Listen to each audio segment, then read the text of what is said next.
जय हिंद दोस्तों।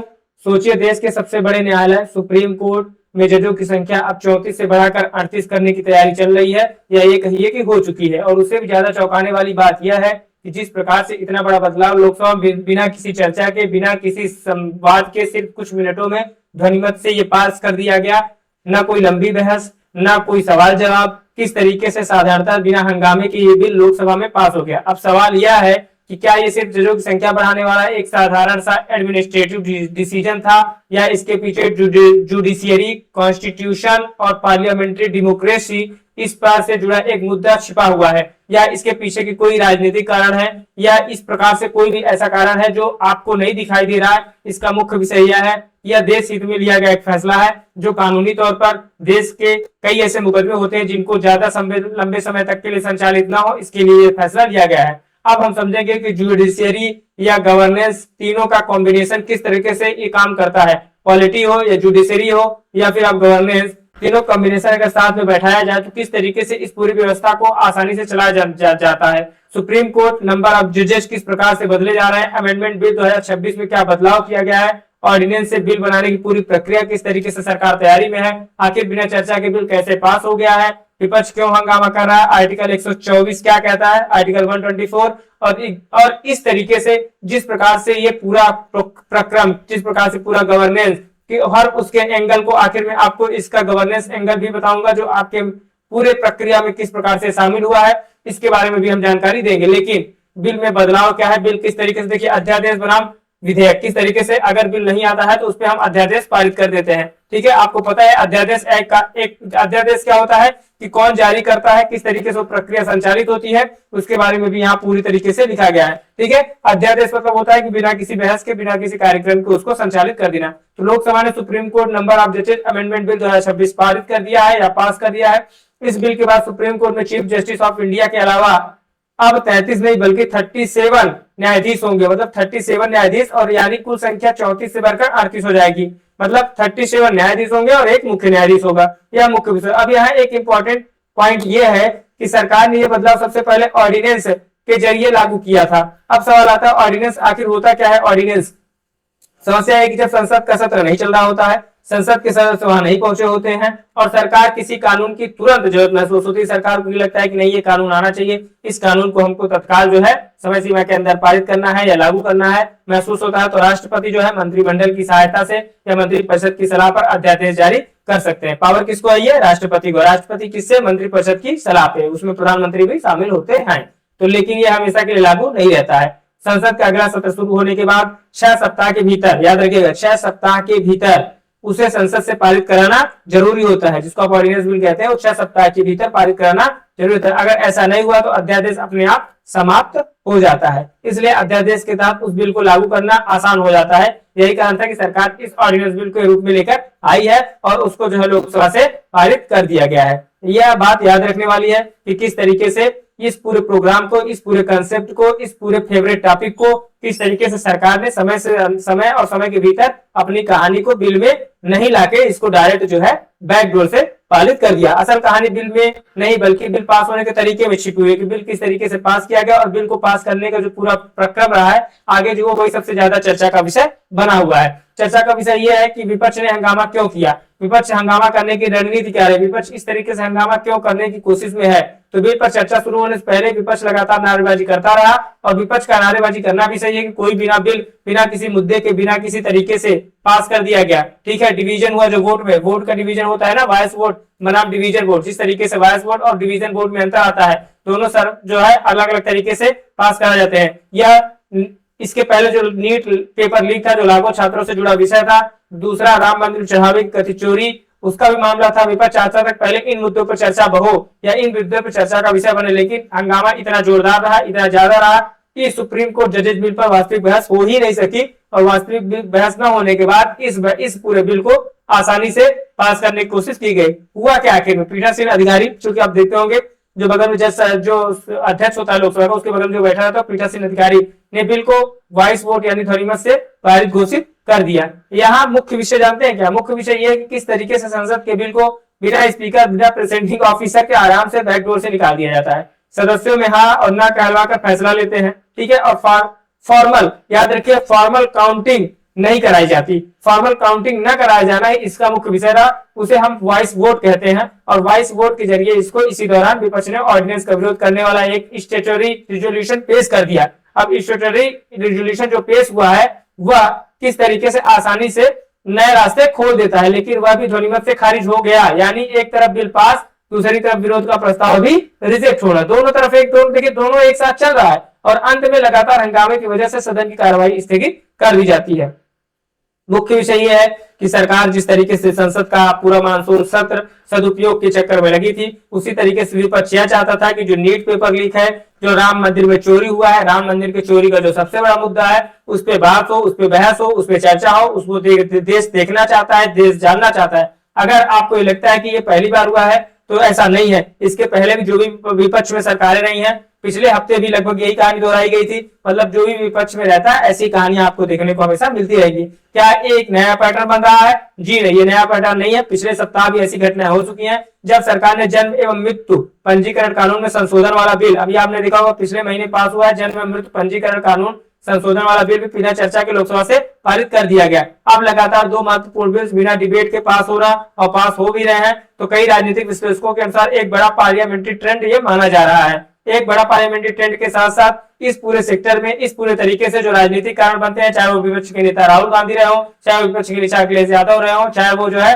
सत्ता पक्ष के नेता नरेंद्र मोदी जी रहे हो, सब मिलके एक दूसरे के तरफ हर तरीके से राजनीति का पैटर्न अपनाते रहे। तो ये दोनों घटनाएं अच्छे उदाहरण बन सकते हैं। लेजिस्लेटिव सिक्योरिटी जिस प्रकार से कमजोर होती जा रही, सरकार का यह मुख्य मुद्दा है। ये बिल कोई अचानक नहीं आया है। इस बिल में इसे पहले ही सदन में पेश किया जा चुका था, लगातार एजेंडा में भी रखा गया, लेकिन किस तरीके से परिवर्तन विपक्ष के विरोध के कारण इस पर चर्चा आगे नहीं बढ़ पाई। इस कारण आखिरकार सोमवार को इसे पारित कर दिया गया इन द सेंस है कि अब यह इस पे कानून बन चुका है। अब यह जो है सीधा जो है राष्ट्रपति द्रौपदी मुर्मू के साइन के बाद यह कानून बन जाएगा। सरकार जजों की संख्या क्यों बढ़ा रही है? मुख्य मुद्दा यह है कि जजों की संख्या बढ़ाने का मेन रीजन क्या है? अब सबसे महत्वपूर्ण सवाल यही है कि आखिर सरकार ऐसा कर क्यों रही है या सरकार ऐसा करना क्यों चाह रही है? तो सरकार का तर्क है कि सुप्रीम कोर्ट में लंबित मामलों की संख्या लगातार बढ़ रही है, और जब लंबित मामलों की संख्या लगातार बढ़ रही है तो जजों की संख्या में भी बढ़ोतरी होनी चाहिए। जजों की संख्या जब बढ़ेगी तो मात्रा जो है कम होगी, तभी तो जल्दी सुनवाई होगी। जल्दी सुनवाई के बाद जो है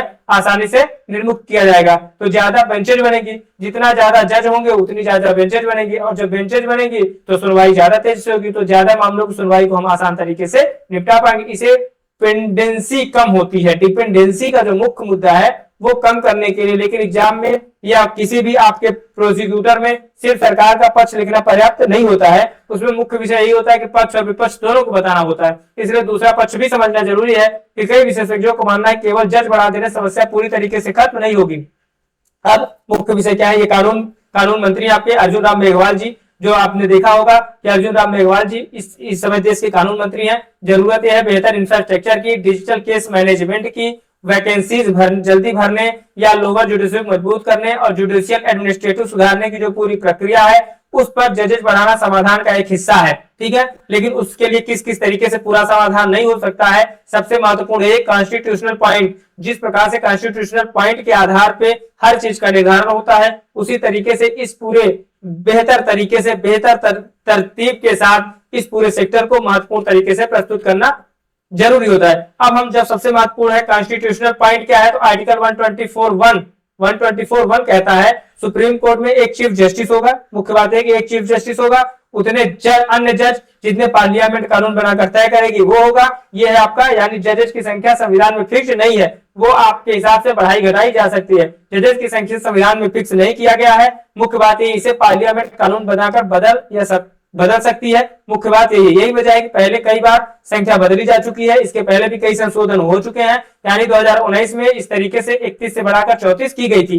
2019 में पहले जजेस संख्या 31 थी, लेकिन उसको बढ़ाकर 34 की गई। अब 34 से बढ़ाकर 38 कर दिया गया है। अब कनेक्शन इसका क्या है, यह मुख्य विषय है। लेकिन आपको याद रखना है भारत का जो संविधान अनुच्छेद 124 है, यह मुख्य विषय है कि यहाँ जजों की संख्या बढ़ाने और घटाने का अधिकार दिया गया है। अनुच्छेद 124 उच्चतम न्यायालय की स्थापना और गठन से संबंधित है। याद रखना है उच्चतम न्यायालय की स्थापना और गठन, और भारत का एक उच्चतम न्यायालय होगा जो भारत के मुख्य न्यायमूर्ति, और जब तक संसद भी द्वारा अधिक संख्या बीत नहीं करती तब तक 7 से अधिक अन्य न्यायाधीशों से मिलकर बनेगा। और उसके बाद शुरुआत में जब 7 थे, अभी जो है आपके 38 हो चुके हैं। इस पूरी घटना में दो बातें साफ दिखाई देती हैं। मुख्य बात यही, पहली, सरकार जुडिशियल डिपेंडेंसी जैसी वास्तविक समस्या को हल करने की कोशिश में कंटिन्यू लगी हुई है, कंटिन्यू प्रयास कर रहे हैं। अब देखिए कि किस तरीके से दूसरी इतनी महत्वपूर्ण बिल बिना चर्चा के पास हो गया और सरकार ने या पक्ष ने या विपक्ष ने किसी ने बिना हो हल्ला के आसानी से इस बात को सावधानी पूर्वक बढ़ा दिया गया। यहीं से गवर्नेंस का सवाल शुरू होता है। पार्लियामेंट में डिबेट होती है, पार्लियामेंट में डिबेट सिर्फ फॉर्मेलिटी नहीं होता है, यही वह प्रक्रिया जहां कानून की कमियां सामने आती हैं। तो कानून में क्या सही है क्या गलत है, आप देखेंगे 2019 का उदाहरण है तुलना, जिस प्रकार से 2019 में 31 जजेस थे, उसके बाद प्रारंभिक जो जज थे वो 31 थे। अब मुख्य प्रारंभिक की बात करेंगे तो जब ये सुप्रीम कोर्ट बना था तब 7 जज थे, लेकिन ये 2019 की बात कर रहा 31 से फिर हमने कितने पे गए, 34 पे गए, मतलब वृद्धि कितनी हुई, 3 पे हुई। फिर उसके बाद अभी तत्काल में सरकार जो है 2026 में 34 से बढ़ के कितने पहुंच गई, 38 पे। जनता को भी इसकी पूरी जानकारी मिलती रहे इस बात का, अगर डिबेट कम होती है लेजिस्लेटिव सिक्योरिटी भी कमजोर पड़ सकती है, अगर संसद में चर्चा नहीं होगी। इसलिए मुख्य बैलेंस यही है कि अगर आप कोई भी ऐसा संवैधानिक काम करते हैं तो संसद में चर्चा होना अति महत्वपूर्ण हो जाता है। सरकार का उद्देश्य भी इस बात पे महत्वपूर्ण हो कि जब भी कोई चर्चा हो, जब भी कोई विषय पर बातचीत हो, तो उसके लिए जो है लोकतंत्र मजबूती के लिए इस विषय पर चर्चा होना बहुत जरूरी है। पूरे तरीके से पूरे प्रोग्राम को, पूरे सेक्टर को, पूरे बिल को ऑर्डिनेंस की जगह पर लाया गया और इस तरीके से ऑर्डिनेंस जो है इस पूरे प्रक्रम को साधारण से, तो याद रखना कि ऑर्डिनेंस को संसद से 6 सप्ताह के भीतर पास कराना अत्यंत जरूरी है। अगर वो 6 सप्ताह के भीतर पास नहीं हुआ तो वो जो है कानून नहीं बन पाएगा, कानून उसको जो है राहत नहीं दे पाएगी। विपक्ष नीट पेपर लीक से मुद्दे में जुड़ा रहा, जिस प्रकार से विपक्ष की नेता जो है, मुख्य जो नेता है प्रियंका गांधी जी हैं, प्रियंका गांधी वाड्रा जी, विपक्ष नीट पेपर लीक और राम मंदिर चढ़ावा मामले में चर्चा चाहता रहा। हंगामे के कारण बिल पर डिबेट नहीं हो सकी, बिल 22 वोट से पास हुआ। आर्टिकल 124 के तहत हमने आपको बताया कि जजेस की संख्या पार्लियामेंट तय करती है। सरकार तर्क डिपेंडेंसी के आधार पर यह किस प्रकार से कम या ज्यादा हो इसके बारे में बात करती है। विशेषज्ञों का तर्क है कि इंफ्रास्ट्रक्चर और जुडिशियल पावर रिफॉर्म की बहुत जरूरत थी, इसलिए जो है ये किया गया। तो यह मुख्य विषय रहा, जिस प्रकार से कोर्ट ने, जिस प्रकार से जजेस ने कॉन्स्टिट्यूशनल, जुडिशरी, पार्लियामेंट और गवर्नेंस चारों को एक साथ एक तरीके से समझाया गया और समझा भी गया। अगर आपको ऐसा ही पूरे तरीके से इस पूरे पैटर्न पे अगर आपको यह लगता है, देश को यह लगता है या विपक्ष को या सत्ता को यह लगता है कि ऐसा कुछ भी जो अनकॉन्स्टिट्यूशनल है उस पे जो है सरकार जो है पूरी तरीके से चर्चा के लिए तैयार है, ऐसा आपके कानून मंत्री अर्जुन राम मेघवाल जी का कहना है। तो मुख्य विषय यही है, मुख्य टॉपिक यही है कि अगर महत्वपूर्ण विषय यही है कि जजों की संख्या बढ़ाने से क्या डिपेंडेंसी कम होगी, तो बिल्कुल कम होगी। तो इस प्रकार से समझते रहने की जरूरत है कि देश में जिस प्रकार से कानून का सदुपयोग हो रहा है उसी तरीके से संविधान का भी सदुपयोग होना चाहिए, उसी तरीके से कानूनी रूप से जज दुनिया के बड़े बड़े मंत्रालय, दुनिया के बड़े बड़े पर्सपेक्टिव के साथ देखने वाली चीजों को, खबरों को इस तरीके से प्रस्तुत करने की जो जिम्मेदारी होती है वह मुख्य विषय होता है कि अगर जज जब कानून के पक्ष में, कानून के विपक्ष में जो भी सुनवाई होती है, क्योंकि जजों के द्वारा होती है और इतने मुकदमे बढ़ रहे हैं, इतने तरीके से जो है समस्याएं, घटनाएं बढ़ रही हैं, क्योंकि सुप्रीम कोर्ट में जिस तरीके से लगातार दिन प्रतिदिन घटनाओं की संख्या और जो है पिटीशन की संख्या बढ़ती जा रही है, तो उसके लिए जजों की सख्त जरूरत है। उस आधार पे इस आलोचना के साथ कि जो है आलोचना और चिंताएं जिस प्रकार से बढ़ रही हैं, उसमें जो है मुख्य विषय यही है कि अभी जो है तत्काल में जजों की संख्या को बढ़ा दिया गया। अब देखिए जुडिशियल मजिस्ट्रेट किस तरीके से काम होता है, जन मृत्यु बिल का जो प्रभाव होता है, कानूनी देरी और जो बोझ है उस पर किस तरीके से आम व्यक्ति प्रभावित होता है, क्योंकि 20-20 साल 10-10 साल जो है वही मुकदमा चलता रहता है। तो इसको प्रभावित करने से रोकने के लिए इन सब कार्यक्रमों को सरकार आपके हितैषी है, सरकार आपके हित के लिए सब काम कर रही है। अब आपको पता है कि सरकार आपकी कितनी हितैषी है, आपको मालूम है, हर चीज आपको मालूम है, और आप अपने दिल पे हाथ रख के सोचिए कि सरकार आपके लिए कितना हितैषी है, आपके लिए कितना काम की है, वो आप जानते हैं, अच्छे से बताने की जरूरत नहीं है। तो रिफॉर्म्स किस प्रकार से इसकी आवश्यकता है, कानून का अनुकूलन होना बहुत जरूरी है, न्यायिक प्रणाली का उन्नयन मुख्य विषय यही है। न्यायिक प्रणाली का उन्नयन, न्यायिक प्रणाली को अच्छे तरीके से प्रस्तुत किया जाए, न्यायिक प्रणाली देश में सुधार हो। आपको पता है कि जो है जिस तरीके से 28 जनवरी 1950 को इसका उद्घाटन हुआ था सुप्रीम कोर्ट का, मतलब 1950 में 28 जनवरी को बनकर ये तैयार हुआ था। तो यहीं से आज की कहानी को हम समाप्त करेंगे। तब तक के लिए जय हिंद, जय भारत।